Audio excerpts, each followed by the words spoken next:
Doctor, रात को सोने जाता हूँ, थोड़ा थकान होती है, लेकिन बस जैसे ही नींद आती है वॉशरूम जाने की इमरजेंसी आ जाती है। फ्लो भी वीक होता है, बेड पर आते ही और थोड़ी देर में वापस वॉशरूम जाने पड़ता है। आप सोचते होंगे शायद थोड़ा पानी ज्यादा पी लिया होगा, लेकिन जब ये प्रॉब्लम रोज होने लगती है तो समझ में आता है कि ये एक BPH मतलब बेनाइन प्रोस्टेट हाइपरप्लेजिया मतलब प्रोस्टेट एनलार्जमेंट की प्रॉब्लम है।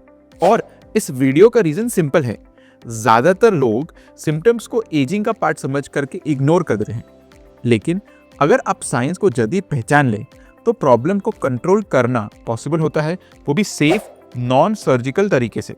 इसलिए चलिए आज हम बात करते हैं BPH के सिम्टम्स को कैसे पहचाने जाएं और कैसे आप अपनी प्रोस्टेट हेल्थ को 2025 के मॉडर्न, सेफ और प्रैक्टिकल मेथड से इम्प्रूव कर सकते हैं। बिना हिचकिचाए कमेंट कीजिए और मैसेज कीजिए, मैं उसका पर्सनली जवाब दूंगा। नमस्कार दोस्तों, मेरा नाम है डॉक्टर अशंक बंसल और मैं एक वैस्कुलर इंटरवेंशन रेडियोलॉजिस्ट हूँ और मैं उन पेशेंट्स का नॉन सर्जिकल ट्रीटमेंट करता हूँ जिनको prostate enlargement, DVT, varicose veins, fibroids जैसे इश्यूज होते हैं, लेकिन वो सर्जरी के बिना सेफ, मॉडर्न और फास्ट रिकवरी वाले ऑप्शंस चाहते हैं। अब आगे बढ़ते हैं। सबसे पहले ये समझते हैं कि प्रोस्टेट एनलार्जमेंट होती क्यों है। सिंपल लैंग्वेज में कहूँ तो जैसे जैसे उम्र बढ़ती है प्रोस्टेट ग्लैंड धीरे धीरे करके बढ़ने लगता है। हर किसी में नहीं, लेकिन 45 to 50 ईयर्स के बाद ये काफी कॉमन है। और अब ये समझना इंपॉर्टेंट है कि प्रोस्टेट बढ़ने का मतलब कैंसर नहीं होता है, दोनों अलग अलग कंडीशंस हैं। एनलार्जमेंट भले ही हार्मलेस हो, सिम्टम्स लाइफ को डिस्टर्ब कर देती हैं। अब यहीं से हम सिम्टम्स की तरफ चलते हैं ताकि आप देख के सीखें कि क्या आपको ये भी सिग्नल्स हैं। सबसे कॉमन सिम्टम है फ्रीक्वेंट यूरिनेशन मतलब बार बार यूरिन पास होना, स्पेशली रात को बार बार जाना।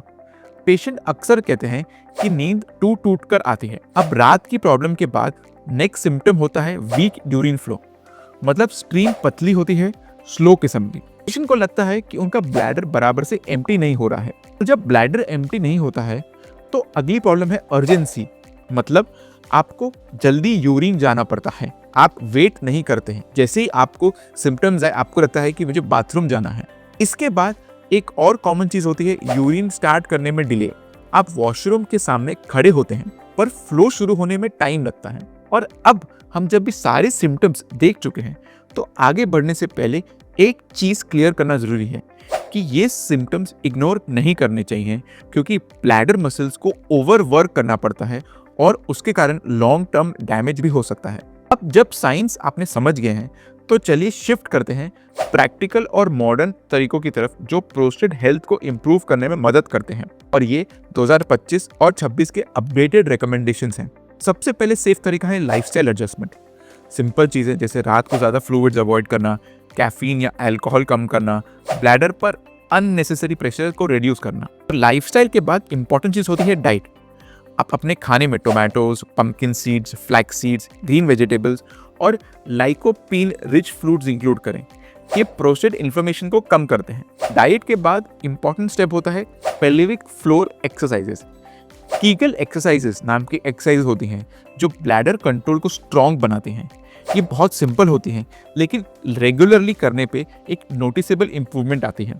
और अब ये सबसे अगर कंट्रोल नहीं हुआ तो हम मेडिकेशंस दे सकते हैं। कई पेशेंट्स को अल्फा ब्लॉकर्स या 5 अल्फा रिडक्टेज इनहिबिटर्स देते हैं।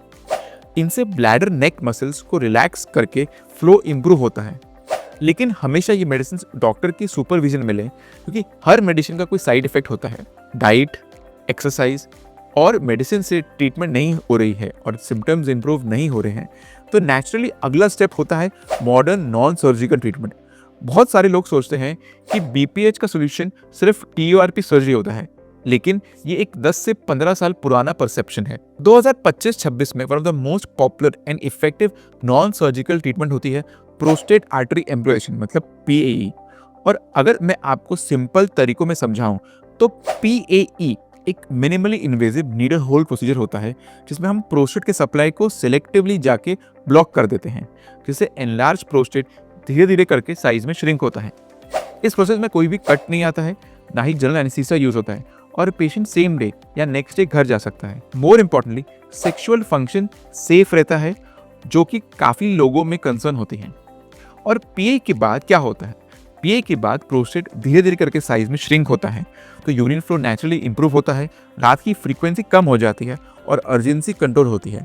तो अगर आप सोच रहे हैं कि बीपीएच और प्रोस्टेट एनलार्जमेंट के ट्रीटमेंट ऑप्शंस को डिटेल में कैसे कंपेयर करें, तो इसके लिए मैंने एक और वीडियो बनाया है।